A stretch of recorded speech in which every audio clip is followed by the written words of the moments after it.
Hey, everybody, you're listening to the Inspirational Power Hour. And guys, I am so excited today to be talking to none other than Deitrick Haddon. How you doing?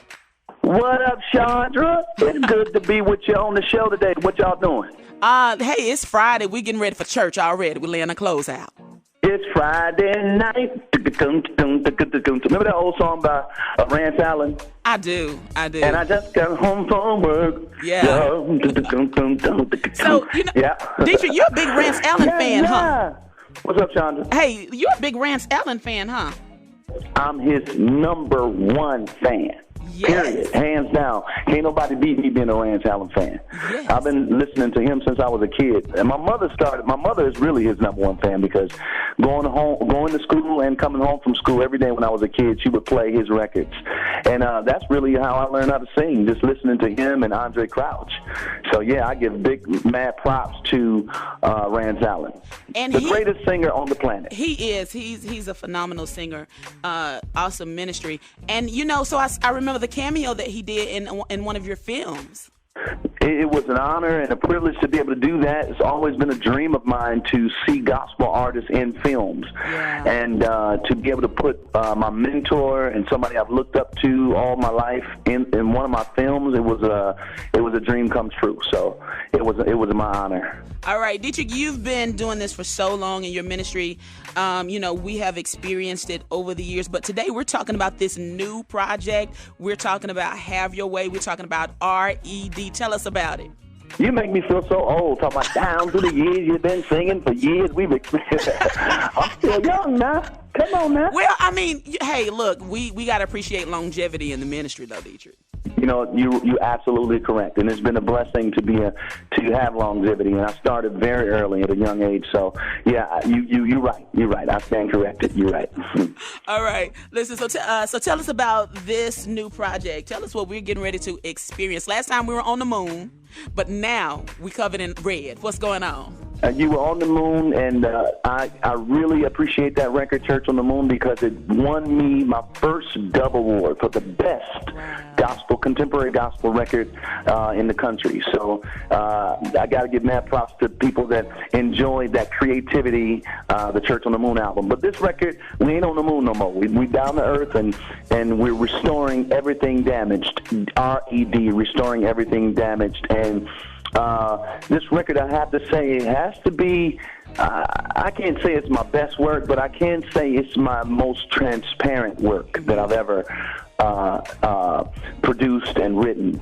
So I think the real Deitrick Haddon supporters out there, this is like a must-have. It's like as soon as you hear that it's on sale, run to the record store and get it, because I think this is a record that's going to really help people that are going through storms and going through trials and tribulations, because this record was birthed from storms. So, and when you go through real stuff, you tend to come out and just be real about where you are. So it shows up in your music. Right. And I found that when you go through tests and trials, it births some of the best music. And some of my best songs, like He's Able and Sinner's Prayer, and these songs were birthed from real places, and that's why it touched people in their real issues. So this is a great record. You got to get it. So, Deitrick, with the transparency of your music, how do you choose the producers, the writers, everybody that you work with in order to make sure that every aspect of the project lines up to really present your heart for ministry? How do you go about choosing such a great team of people? Basically, I just take the lead. I'm a producer. I write all of my songs, so all the producers will have to, tailor-make the music around what I write. So, and because this was a record that was so dear to my heart, I kind of micromanaged it and made sure that the sounds and everything was the way I heard it when God gave it to me. So I'm working with my brother, so David Haddon, he's been working with me for years, and so he knows the pulse of where God wanted to take this record. Another producer who worked on the Church on the Moon record with me, his name is Blaze. This guy, he knows the pulse of where the record should go. So it was easy for me. It was easy. It was really easy putting this project together. So you really have to be really involved in the whole process. I see. I'm very involved, and one of my favorite parts of making a record is doing the background vocals and hearing all that come together. I'm more of a background vocal fan. Lead vocals, yeah, you're gonna do what you do, but it's amazing to hear the strength and the arrangements of background vocals. So people are going to really enjoy the production on this album. On this album, Church on the Moon was kind of leaned towards the young people. It was very edgy, futuristic, a lot of hard beats. This Red album it has a balance. So a lot of my fans that love my old soul type music, they love the Sinner's Prayer, they love the God Didn't Give Up on Me, they love the I'll Praise You Anyhow. Those songs that I write, like Heaven Knows, they're going to love this album because there's a balance on it now. It does it. There's a balance for all of my supporters. So if you like that traditional soulful sound that I produce every now and then, you're gonna love this. If you like the edginess that young people like, you're gonna love it. There's something on there for that. Then The Worshiper. There's some songs on there for those who want worship. So I wanted to make sure I covered all my bases to make sure all of my supporters were happy. Awesome. And speaking of background vocals, Deitrick, we see that you're working with a new group of singers. You got a new choir coming through or something, right? Oh, man, yeah. They're called the League of Extraordinary Worshipers. Yeah. And this particular choir is based out of Los Angeles, but we're going to franchise it and take it all across the country. And I'm just bringing gifted, anointed people together and making them sing together and letting, teaching them the power of unity and singing together as a choir, because that's how I started in the business. I started as a choir director and minister of music when I was 13 years old. And from that, God birthed so many things out of me. So I'm just kind of taking people the route that I started it. And so we're doing a live recording next month. It's featuring Hezekiah Walker, Donald Lawrence, Ricky Dillard, Jessica Reedy, and so many others. It's going to be a great album, so keep your ears open to when this record is going to drop. I believe it's going to drop sometime next year, at the top of next year. So it's going to be fantastic. And we kind of went the old school contemporary church choir sound. Wow. I know everybody's kind of drifting over to the praise and worship. It seems like everybody in churches, the sound has drifted just over to praise and worship, but we're forgetting about the choir sound, exactly. The youth choirs. Yeah. What is the youth choir going to sing, Right. So that's what LXW is doing, producing the new fresh sound for youth choirs and choirs across the country. So this is going to be some music we can sing and teach our choirs on Sunday mornings, where the sopranos come in first, then we bring in the altos, then the tenors. You better believe it. That's it. That's how I started, right there. Sopranos, altos, tenors, let's go. Yeah, that's it. All right, well, I'm going to be looking forward to that. Good. So, Deitrick, in addition to the choir, can we expect some more movies from you? Absolutely. I'm doing it all. I believe in doing everything that God has placed in your hands to do, because tomorrow's not promised to you. Right. So I'm always working. If I'm not working on 10 things at the same time, I feel like I'm not doing anything. So I'm always working. I'm working on I just received the brand new script of Blessed and Cursed 2. Everybody's going crazy over Blessed and Cursed because it's been airing on Showtime for the last 2 years. People just can't get enough of it.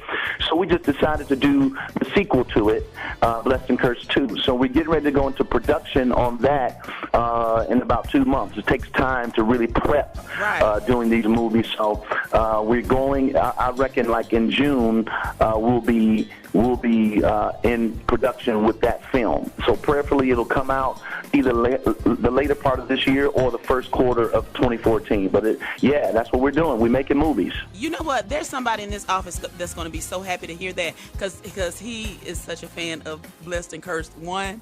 I can't wait to tell him this. So that's good news. You tell him it's coming. It's coming. All right. Good deal. Deitrick, listen, really quickly, I want to ask you, you've shared some very personal things that you've experienced to your fans through your social media. And let me ask you a question, Deitrick. What compels you to share such personal and intimate things with your fans like that? And what would you say to somebody that's gone through what you've gone through and how they can come out on the other side?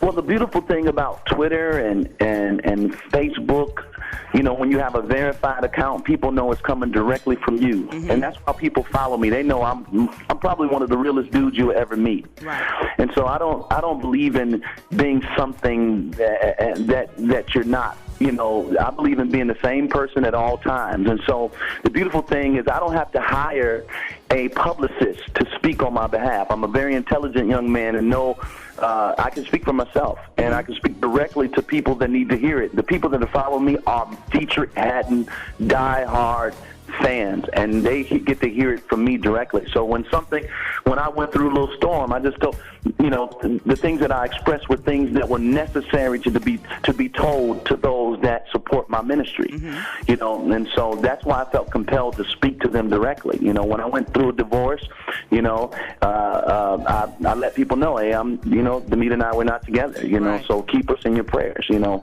and so forth and so on. So, you know, but over the last, I went through something so deep, you know, that I've never gone through in my life, and I'm a very private person. People don't know me for telling my business and speaking my business. They know me from putting out great music and just being consistent in the ministry. But I went through something that was so deep that it was, you know, at some point it was necessary for me to tell people, you know, that you know what I had gone through, you know, you know, and so I used the Twitter platform and to speak on my own behalf, and so that's why I did it. So, and just before we get ready to go, Deitrick, just out through all of that, give somebody an encouraging word, because this is what I know. We don't go through things by ourselves, and there's somebody else that's going through what we're going through. So, you know, somebody that's lived through it through the public eye. Can you just take a moment and encourage someone? I was just in Norwalk preaching last night, and I preached the word. I said, you're unstoppable. You were born for this. Everything that you're going through, you were born for it. You were equipped for it. Daniel was born to handle the lion's den. Joseph was born to handle his jealous brothers who put him in that pit. David was born to handle Goliath and handle the test that he went through with Bathsheba, having a baby, you know, just going through all those things. He was born for it. And the things that you go through are not to destroy you, especially if you walk in with God and you have a purpose and you love God. The Bible says that all things work together for them, here's the key, that love the Lord and that are called according to his purpose. People that have purpose in God, you better know that you're going to have a test and storm that may shake your very foundation. But because you're so connected to God, because God is so connected to you, because you're on assignment, it's not going to destroy you. It's only going to make you better. So I want to encourage somebody. Amen. You were born for whatever you are in your life, whether good or bad, you were born to handle it. So stand up and be strong. God bless you.